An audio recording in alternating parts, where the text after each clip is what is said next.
आणि मंत्री महोदयांनी अडीच पानाचं याचं उत्तर दिलं, त्याबद्दल मी त्यांचा आभार मानतो। पण त्यात तरी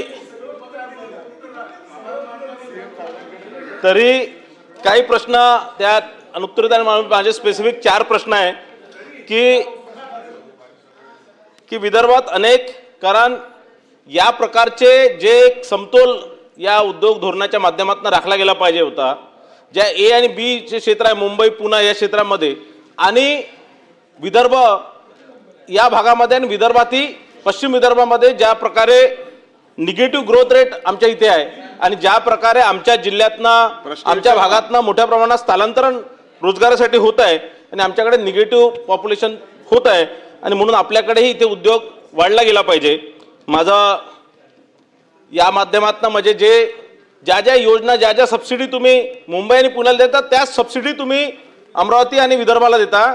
माझा या माध्यमातून प्रश्न आहे की विदर्भातील अनेक उद्योगांचा माल विक्री हा महाराष्ट्राबाहेर असल्याने त्यांना SGST परतावा मिळत नाही, अशा उद्योगांसाठी ग्रॉस GST किंवा पर्यायी प्रोत्साहन देण्याचा विचार शासन करणार काय?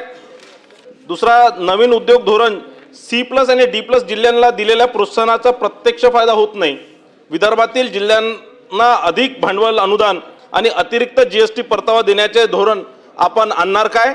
आणि त्यानंतर या संदर्भातच पश्चिम संदर्भातला हा प्रश्न होता आणि पश्चिम विदर्भात नवीन उद्योग उभारण्यासाठी चालना देण्यासाठी महिला, अनुसूचित जाती जमाती आणि दिव्यांग उद्योजकांसाठी विशेष सवलतीचं स्वतंत्र पॅकेज शासन जाहीर करणार काय?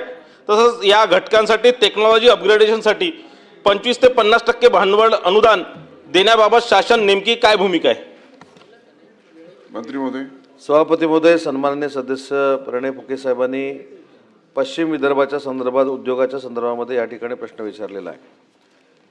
मी काल देखील अमरावतीच्या संदर्भामध्ये उत्तर देत असताना सांगितलं की देशामध्ये जे 7 PM टेक्सटाईल पार्क मंजूर झाले त्यातला एक PM टेक्सटाईल पार्क हा अमरावतीमध्ये मंजूर झाला आहे आणि त्या जमिनीचा रेट पूर्वी 1000 ते 1100 पर्यंत होता। तो सगळ्यांच्या मागणीनुसार या 30 तारखेपर्यंत आपण 569 रुपयावर आणलेला होता आणि त्याला 1 वर्षाची देखील मुदतवाढ देण्याचा काल आम्ही निर्णय घेतलेला आहे। आपल्या संपूर्ण परिसरामध्ये बुलढाणा असेल, अकोला असेल, यवतमाळ असेल, इथं आपण 100 एकरवर क्षेत्रावर लॉजिस्टिक हब करण्याचा देखील निर्णय घेतला आहे, ज्याच्यामुळे या संपूर्ण परिसरातील उद्योजकांना चालना मिळेल। अमरावती बडनेरा प्रादेशिक लॉजिस्टिक हब देखील 300 एकरमध्ये आपण करतोय, त्याचं देखील आपण अंतिम टप्प्यामध्ये काम आणलेलं आहे।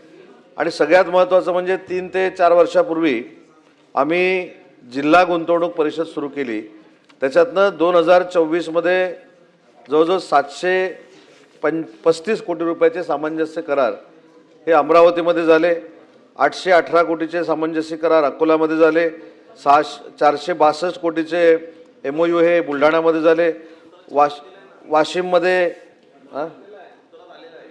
मग ते सांगायला नको। मला असं वाटतं छापील उत्तरावर आता सदस्यांचं समाधान झालेलं आहे। आता ऐका ना, सदस्य परिणय फुके आपण खाली बसा। मंत्री महोदय असं म्हणतायत की तुम्ही उत्तरावर समाधानी आहेत तरी आपण वाचू नका असं म्हणले, तुमच्या प्रश्नावरची उत्तर मिळत ही अपेक्षा ते देत आहेत, बसा खाली। आपण गोष्ट साहेब, असे जर समंजस सदस्य असतील तर प्रश्न ताबडतोब झाल्यावर प्रश्न विचारणार म्हणजे असंच सदस्यांनी सगळ्या करावं। छापील उत्तरावर मी समाधानी आहे, पण माझ्या प्रश्नाचं उत्तर द्यावं म्हणजे प्रश्न लवकर निकालात निघतील। परंतु पश्चिम विदर्भाच्या निमित्तानं अन्य सुविधा देण्याच्या संदर्भामध्ये फुके साहेबांनी जो प्रश्न मांडला त्याच्या संदर्भात वेगळ्या पद्धतीनं एक समिती गठीत केली जाईल आणि या पश्चिम विदर्भामध्ये अजून काय इन्सेंटिव्ह देता येतील, अजून काय सबसिडी देता येतील, अजून काय उद्योजकांना पाठिंबा शासनाकडनं देता येईल या संदर्भामध्ये सकारात्मक निर्णय त्याच्यामध्ये आमदारांची पण समिती करू आणि समितीचं प्रमुख करायचं झालं तर परिणय फुकेना पण करू, त्याच्याबद्दल देखील चिंता नाही, परंतु जे काय करायचं ते सकारात्मक करू। प्रवीण दरेकर। सभापती महोदय, उद्योग मंत्र्यांनी चांगलं उत्तर दिलेलं आहे। माझी एवढीच विनंती आहे त्यांना की मोठमोठ्या इंडस्ट्री येतील, विकास होईल, परंतु जे कृषी उत्पादनं त्याच्यावर प्रक्रिया करणारे उद्योग वाढले पाहिजेत। जसं की कोकणात आपण काजूवर प्रोसेसिंग होतं, आमचे मित्र बच्चू कडू जे आहेत बच्चू कडूंनी पण संत्र्यावर प्रक्रिया उद्योग त्या ठिकाणी अचलपूरला त्या ठिकाणी केला आहे. तर अशा प्रकारचं तिथल्या उत्पादनावर आधारित आपल्या MIDCमध्ये जवळपास तालुक्यात किंवा जिल्ह्यात आपल्या MIDC असतातच, 2-4 तर MIDC आहेत. तर त्याच्यामध्ये स्वतंत्र जागा देऊन त्या जिल्ह्यात उत्पादन कुठलं होतं त्या आधारित प्रक्रिया उद्योगाची जर साखळी आपण निर्माण केलीत तर त्या सगळ्या प्रक्रिया उद्योगातला मालसुद्धा त्या ठिकाणी वाहतूक करण्याची व्यवस्था होईल आणि त्या ठिकाणी शेतकऱ्याला पण उपयोग होईल आणि रोजगार पण मिळेल. तर अशा प्रकारची एखादा कृती आराखडा किंवा आपण योजना तयार करणार का? सभापती महोदय, प्रवीण दरेकर साहेबांनी अतिशय चांगला प्रश्न या ठिकाणी उपस्थित केलेला आहे.